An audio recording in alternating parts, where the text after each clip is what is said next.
그래서 부처님께서 수보리에게 말씀하셨습니다. 모든 티끌이 아니고 이름이 티끌입니다. 열애께서 설한 세계는 세계가 아니고 이름이 세계입니다. 부처님께서 수보리에게 물었습니다. 전부 문답입니다.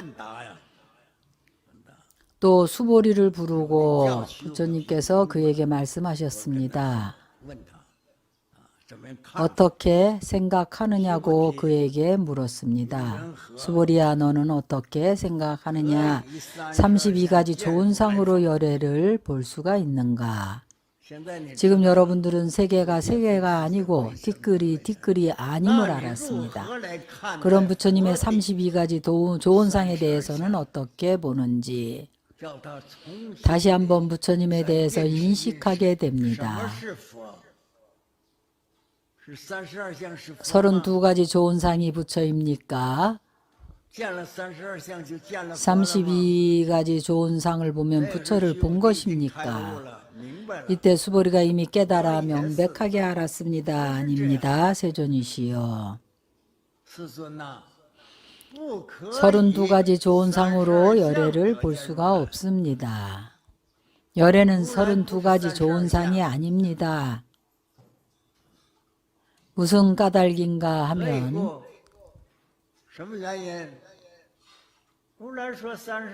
열애가 설한 32가지 좋은 상은 곧 상이 아닙니다. 상이 아님이라야 32가지 상입니다.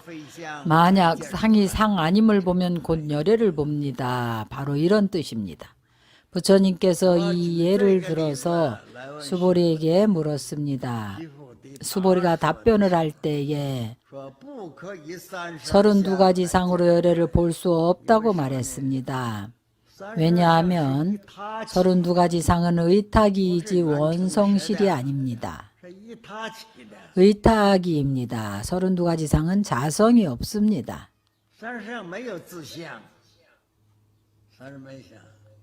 그래서 비상입니다. 무자성인데 체성이 존재할 수 있겠습니까?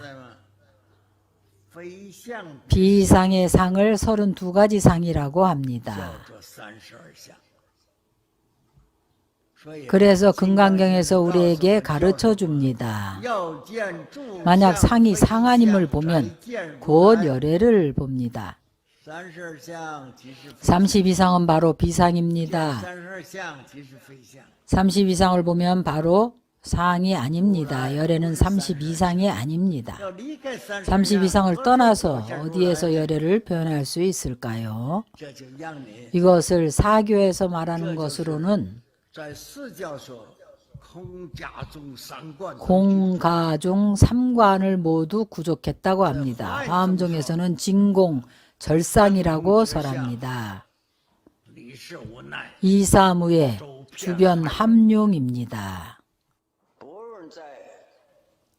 사교든지 오교든지를 막론하고 바로 이것에 대해 얼마나 많이 말했는지 모릅니다. 얼마나 많은 노력을 들여서 분명하게 해석을 했습니다. 우리는 여기에서 한마디로 말하고 지나갑니다. 만약 상이 상 아님을 보면 곧 열애를 보리라. 그래서 이것을 분석을 하게 되면 오교 전체가 진공절상입니다. 사교에서는 공이라고 합니다. 이사무예입니다. 공가를 합해서 이루어진 주변 함룡입니다. 이사무예, 사사무예입니다. 곧 가이고 곧 진입니다. 곧 진이고 곧 가입니다. 그래서 이 경에서는 한마디로 말하고 지나갑니다. 이것을 우리가 상세하게 설명하자면 얼마나 많은 종이와 먹이 필요할지 모릅니다. 몇 권을 써야 그것을 분명히 해석할 수 있습니다. 그래서 우리 금강경에서 설하기를 부처님께서 수보리에게 30 이상으로 부처를 볼 수 있느냐고 물었습니다. 수보리는 이때 이미 깨달아서 알았습니다. 아닙니다, 세존이시여. 30 이상으로 부처를 볼 수가 없습니다. 왜냐하면 여러께서 30 이상은 곧 상이 아니라고 하셨습니다. 그 이름이 30 이상이라고 했습니다. 그럼 어떻게 열애를 볼 수 있겠습니까? 부처님께서 또 수보리에게 말씀하셨습니다. 만약 선남자, 선여인이 항아사와 같은 숫자의 몸과 생명을 보시한다면, 만약 어떤 사람이 이경 가운데 삭구계 등을 수지하여 타인을 위해 설한다면 그 복이 매우 많습니다. 이 이후부터는 다 금강경에 공덕을 설하고 있습니다. 세간의 기타 비유를 들어서 증명합니다. 구경의 어느 공덕이 큰지를 증명합니다. 바로 우리가 말하는 공덕 이익입니다. 어느 쪽이 얻는 이익이 많은가입니다. 당연히 우리는 많이 얻고 싶어 합니다. 생명을 가지고 비교를 해서 말하면 금강경을 믿는 공덕이 큰지 아니면 나의 무량한 생명을 버려서 타인을 도와주는 공덕이 큰지를 비교하는 것입니다. 말씀하시기를 선남자 선여인이여 항아사만큼의 생명을 써서 보시를 하면 항아의 모래만큼 한 번씩 생명을 버린다면 그것은 정말로 무량무변한 것입니다. 그렇게 많은 생명을 버려서 타인을 도와주고 구해주면 공덕을 비교해 보는 것입니다. 이것이 한 예이고 다른 한 예로는 오직 금강경의 삭구계 개송 중에 한 구절을 독송하여 사람들에게 이 경전을 보고 이 경전을 수지하게 하면 이 삭구계와 항아사의 생명만큼 보시하는 것을 이 둘을 비교해 보면 어느 공덕이 크겠습니까? 생명을 가지고 금강경을 신앙하는 것과 비교합니다. 금강경을 수지하는 사람과 두 개의 공덕 중에 어느 공덕이 더 크겠습니까? 그럼 금강경을 가지고 말하자면 이 경전은 몸과 생명보다 중합니다.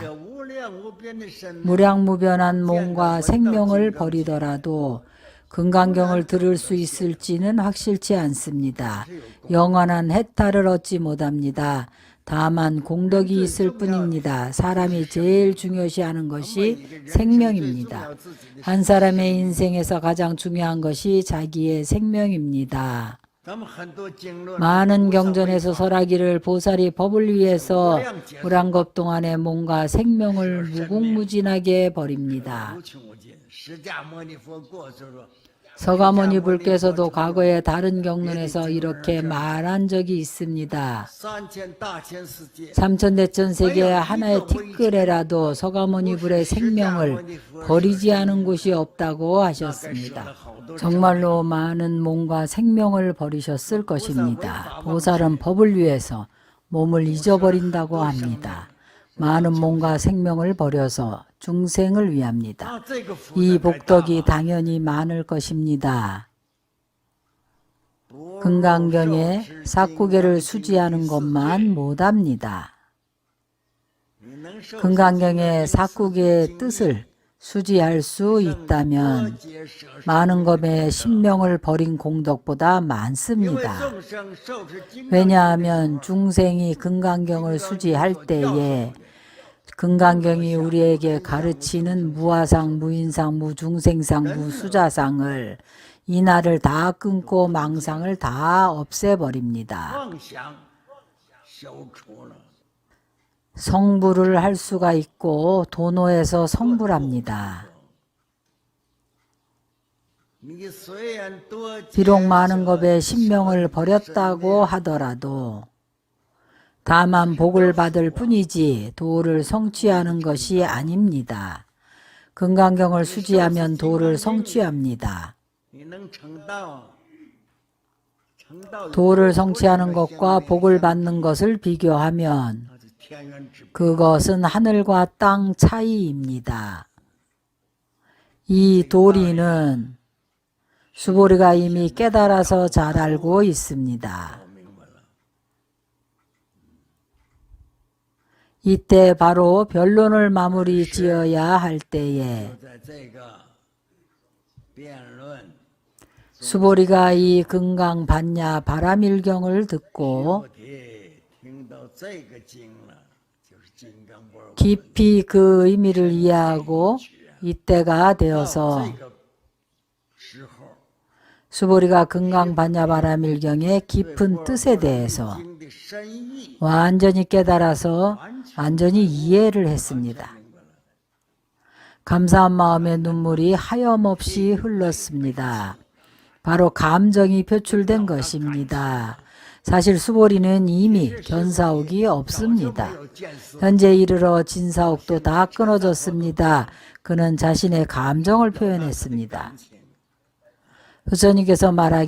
부처님께 말하기를 희유하십니다. 세존이시여.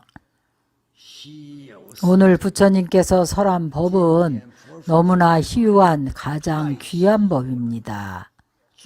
희유는 가장 존귀하다는 뜻입니다.